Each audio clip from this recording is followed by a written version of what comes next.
Hi friends. ప్రపంచంలో లక్షలాది మంది కృష్ణుల భక్తులు ఉన్నారు.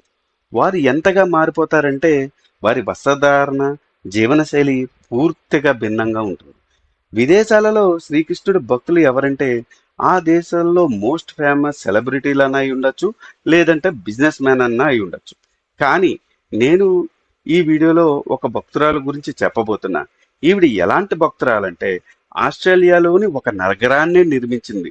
కృష్ణుడికి అంకితం కూడా ఇచ్చింది. ఈ నగరం బృందావనంగా పేరు కూడా పెట్టింది. కొన్ని వేల మంది ఆస్ట్రేలియన్స్ ఇక్కడికి వచ్చి సనాతన ధర్మాన్ని స్వీకరించారు. కానీ దురదృష్టం ఏమిటంటే ఆమె 12 సంవత్సరాల కృషి గురించి 99% హిందువులకు తెలియకపోవడం. అందుకని ఆ మహాత్మురాలు గురించి ఈ వీడియోలో వివరించబోతున్నాను. ఈ వీడియోని మీ సహచర హిందువులకు మరియు శ్రేయోభిలాషులకు షేర్ చేయండి. మన సనాతన ధర్మ గొప్పతనం గురించి వివరించండి. ఫ్రెండ్స్, ఈవిడ పేరు జగత్ త్రినిదాసి. ఆస్ట్రేలియాలో జన్మించిన శ్రీకృష్ణ భక్తురాలు. తన జీవితాన్ని త్యాగం చేసి శ్రీకృష్ణుడి పైన భక్తిలో ది సేక్రెడ్ ఇండియా గ్యాలరీని నిర్మించింది. ఈ నగరానికి బృందావనం అనే పేరు కూడా పెట్టింది. ఈమె ఆస్ట్రేలియాలోని తన ఫ్రీ లైఫ్ స్టైల్ను వదిలి సనాతన ధర్మాన్ని స్వీకరించి 12 సంవత్సరాల పాటు కష్టపడి అద్భుతమైన భారతీయ సంస్కృతి సంప్రదాయాలు బోధిస్తూ ఎంతో మంది ఆస్ట్రేలియన్స్ని మన ధర్మంలోకి ఆహ్వానించింది. ఇలాంటి అద్భుతమైన కార్యక్రమాన్ని తను ఎందుకు ఎలా చేయగలిగింది అన్నది వివరించబోతున్నా. జగత్ తర్ని గారి గురించి హిస్టరీ ఈ వీడియోలో వివరించబోతున్నా. 1970లో జగత్ తరణి గారు ఆస్ట్రేలియాలో ఒక ఫేమస్ మోడల్ మరియు సినిమా యాక్టర్. ఆవిడ ప్రొఫెషన్కి మరియు సనాతన ధర్మానికి అసలు సంబంధం లేదు.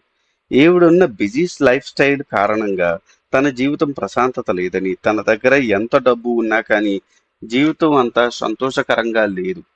1970లో తను భక్తి వేదాంత ప్రభువారి న్యూయార్క్లోని కలిసింది.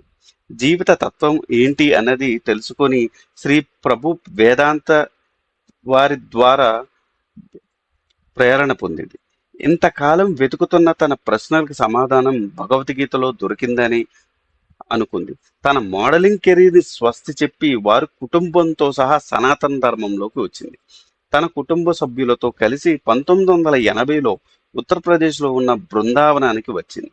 బృందావనంలోని ఆధ్యాత్మిక చైతన్యాన్ని పరవశించింది.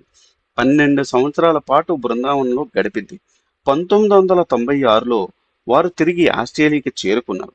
తన మనసులో బృందావనం తాలూకా జ్ఞాపకాలు, కృష్ణుడి పైన భక్తి మరింతగా పెరిగింది. తన మనసులో నిత్యం శ్రీకృష్ణ నామస్మరణతో ఆస్ట్రేలియాలోని బృందావనాన్ని నిర్మించింది. తన భర్త భూరి జగన్ దాస్ గారు న్యూయార్క్లో ఇస్కాన్ సంస్థలో ఉండేవారు. ఆయన ద్వారా తన కళను సాకారం చేసుకోగలిగింది. ప్రపంచంలో వేరు దేశాలలో ఉన్న టాలెంటెడ్ ఆర్టిస్టులను తీసుకొచ్చి ఈ గ్యాలరీని నిర్మించారు. కృష్ణ భక్తులు ఈ బృందావనం ఎంత అద్భుతంగా నిర్మించాలన్నా వారికి ఆర్థిక సహాయం సరిగ్గా లేకపోవడంతో అభివృద్ధి చాలా స్లోగా నడుస్తుంది.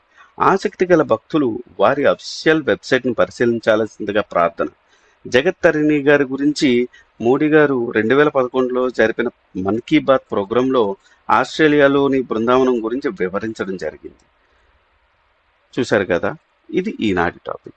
మరిన్ని ఇంట్రెస్టింగ్ టాపిక్స్ కోసం మీరు చేయాల్సిందల్లా మా ఛానల్ సబ్స్క్రైబ్ చేసుకుని బెల్ నోటిఫికేషన్ ఆన్ చేసుకోండి.